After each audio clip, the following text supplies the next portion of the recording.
Hi Year 9. So this lesson is going to look at heart rate and heart disease. This is the third lesson in your booklet, followed by the final lesson, which will be next week on immune response. So today, the 3 learning aims: to explain how the heart rate changes during exercise, to investigate this with a practical, and to understand what factors can increase coronary heart disease, CHD, and what are some of the treatments that are available.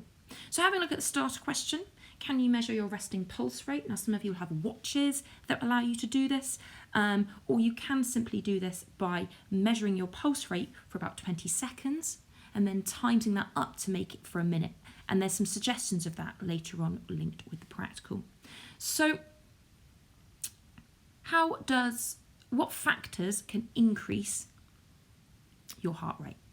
Some of these you might already be doing right now, maybe. Maybe it is the stress caused by live lessons or this new remote learning. I hope that is not the case. Maybe it's your daily exercise that you're taking on at the moment when going outside, or maybe doing it indoors. And adrenaline, so we'll talk about this later, but adrenaline will travel in the blood. It will increase your heart rate, and maybe that's adrenaline released due to this stress, or maybe it's due to the anticipation of your daily exercise. I just want to go back and do a bit of a core knowledge reminder. So first of all, this might look a bit confusing at first, but just looking at the keywords. So this is a core knowledge reminder of what aerobic respiration is, the process which happens inside our cells, inside the mitochondria, in order to provide our muscles with the required energy they need. So if you just look at the words, we take glucose in from our food, that's the sugar. It reacts with oxygen that we take in via the lungs. At the chemical reaction, respiration takes place. We produce carbon dioxide as a product that we breathe out, water vapour, and then the whole aim of the game, don't worry about the word ATP, but energy. The whole idea and process of this is how our muscles need energy, our bodies need energy, and that's why we carry out what we call aerobic respiration, making energy using oxygen. So those are looking at the reactants and the products just in words. So if they ask you for the word equation, however, looking above, looking at the symbols, it might look complicated, and some of you might be more familiar than others with this symbol equation, but I always say to my class the magic number is 6. So once you've learnt the symbol equation for glucose, which is C6H12O6, then as long as you remember that oxygen comes in pairs and you remember the CO2 and H2O, you just put a big 6 in front of all of them. In chemistry, I know you look at a lot of balancing equations, but honestly for biology, you can actually learn this one off by heart and remember the magic number is 6. So I'm going to keep referring during this lesson to something called aerobic respiration, and that is this equation, using oxygen in our cells in this chemical reaction in order to make energy. Bit of a reminder. So, back to our learning aims, the heart rate. So normally the heart beats between 70 and 75 times a minute. This lowest rate is usually while we're sleeping, and this is known as your resting heart rate.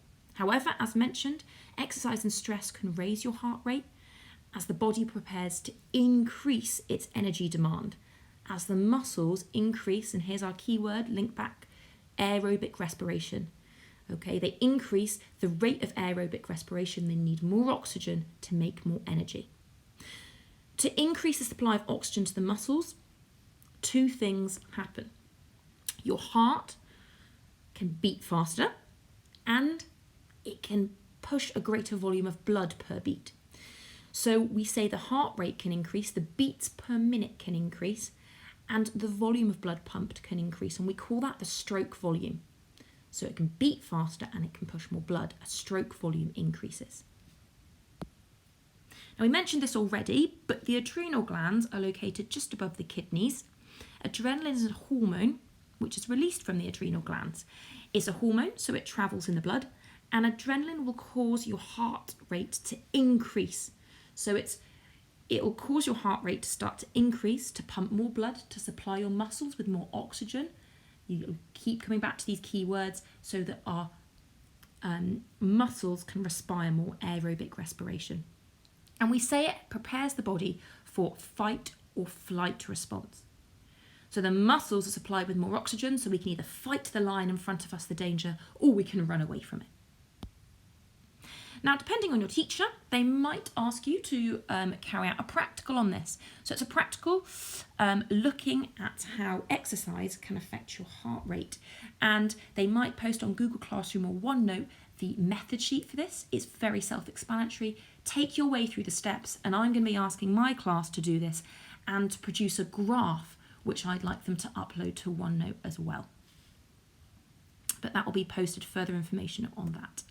So on to our last learning aim, heart disease. So if you'd like to take a moment now to pause this video, on a scrap piece of paper, I'd like you to write down anything you already know about heart disease, what causes it, what are the risk factors, or if you already know some treatments available for heart disease. Pause the video now.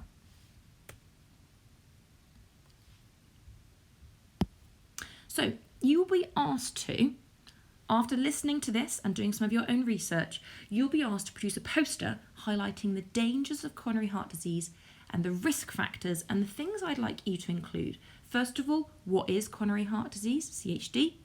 What are the risk factors? What can increase your chances of getting it? And what are the 4 key treatments of coronary heart disease? So while I'm talking you through the next couple of slides, it might be worth jotting down some notes on a bit of paper, or you can come back and look at this video again. So the first thing to mention is the heart is supplied with oxygen. So yes, the heart supplies the rest of your body with oxygen, but the heart itself is a muscle, and well, it's an organ, and it's got so that the heart is made up of its own muscle tissue that needs to be supplied with oxygen. So that is through the coronary arteries, and you can see on this diagram you've got the right coronary artery and the left coronary artery, and they are supplying the heart with oxygen so it can work. So an unhealthy lifestyle can build up fatty deposits, mainly cholesterol, which I'm sure you've heard of, in these arteries. And if you can see in these arteries, if the lumen, so the size of the hole the blood can flow through, if that narrows and narrows and narrows, that is going to reduce the amount of oxygen reaching the heart cells, because less blood will be able to flow through. You can see that from both of these diagrams.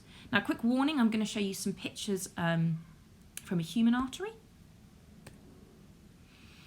So you can see the fatty layer in this human artery is built up so much, it's narrowed that lumen. Okay, it's narrowed the size of the hole, the diameter of the hole that the blood can flow through, and therefore supply the heart with oxygen. So what are the risk factors? What increases your chances of this? So it can be hereditary. So some people can inherit the genes which increase their chances of CHD. A lot of it links to a high blood pressure, as a high blood pressure puts more strain on the heart. Diets, we've already mentioned the cholesterol. Eating saturated fats is likely to raise your cholesterol levels. And then, so smoking and stress can increase your blood pressure, which we've already mentioned. So a high blood pressure will put strain on the heart, and a lack of exercise. So actually regular exercise, which hopefully you're all undertaking at the moment, reduces your blood pressure and it helps to strengthen your heart. However, what are the treatments?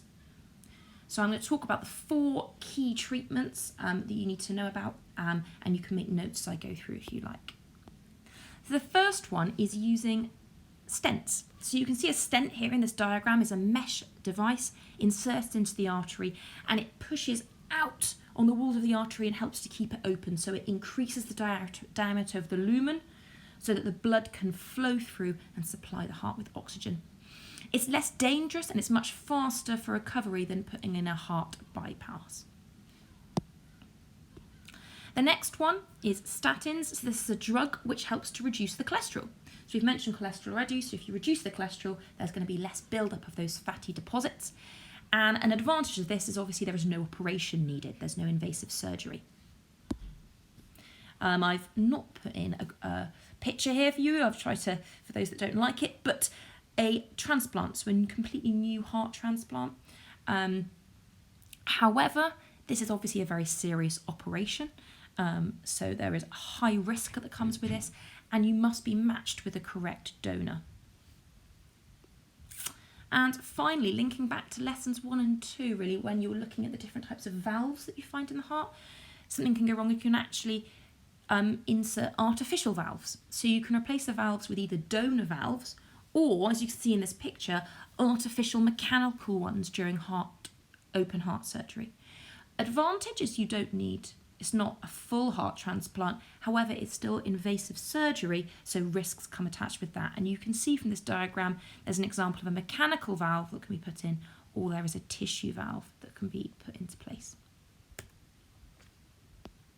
So just a reminder, so now you'll be asked, alongside completing your booklet, to produce a poster highlighting what is coronary heart disease, what are the risk factors, what increases your chances of it, and what are the 4 key treatments. I've given you a little starter introduction on these 4 treatments, but I'd like my class to go away and do some further research on this and extend your knowledge. Good luck!